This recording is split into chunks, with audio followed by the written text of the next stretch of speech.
জয় গুরু। সবাই কেমন আছেন? আমি এখন স্নান টান সেরে আসলাম ঠাকুরকে বুক দিতে। ঠাকুরের বুক দেবো এখন। ঠাকুরের এখন ফুল দেব, ফুল দিয়ে সাজাবো।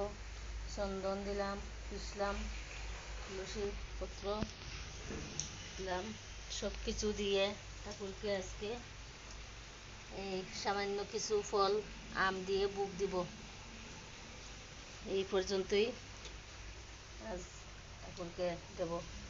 প্রতিদিনই আমি চেষ্টা করি ঠাকুরকে একটা ফল টল দেওয়ার জন্য, কিন্তু সব সময় তো আর পারা যায় না, একটা না একটা কিছু দিই।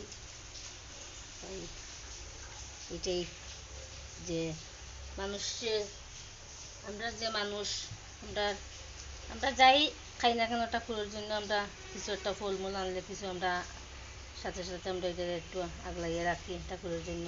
ঠাকুরের কথাই যে ভাবতে হবে যে ঠাকুর তো উনি তো আমাদের পরিবারেরই একজন, যে ওনার কথাই আমরা সবসময় ভাবতে হবে। ওদেরকে কী দেব, কী করবো, এটাই নিয়ে আমরা ভাবনা চিন্তা থাকতে হবে সবসময়।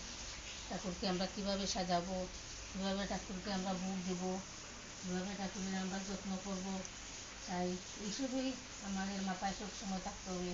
ইষ্ট কাজে যেন আমরা সবসময় থাকতে পারি।